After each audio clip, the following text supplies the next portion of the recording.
The night before the dressmaker was scheduled to come, Mamma woke Esperanza in the middle of the night, and they left with only what they could carry. Esperanza held a valise filled with clothes, a small package of tamales, and her doll from Papa. She and Mamma and Hortensia were wrapped in dark shawls to blend in with the night. They could not take the chance of walking on the roads, so Miguel and Alfonso led them through the grape rows, weaving across Papa's land toward the Rodriguez ranch.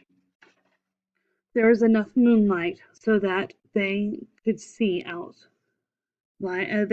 outlines of the twisted and charred trunks, the burnt vines rolling in parallel lines toward the mountains. It looked as if someone had taken a giant comb, dipped it in black paint, and gently swirled it across a huge canvas. They reached the fig orchard that separated Papa's land from Senor Rodriguez's. Alfonso, Hortensia, and Miguel walked ahead, but Esperanza held back and pulled on Mamma's hand to keep her there for a moment.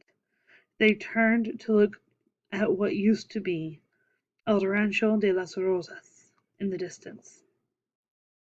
Sadness and anger tangled in Esperanza's stomach as she thought of all that she was leaving, her friends and her school, her life as it once was, Abuelita and Papa. She felt as though she was leaving him too. As if reading her mind, Mamma said, Papa's heart will find us wherever we go. Then Mamma took a determined breath and headed toward the sprawling trees. Esperanza followed, but hesitated every few steps, looking back. She hated leaving, but how could she stay?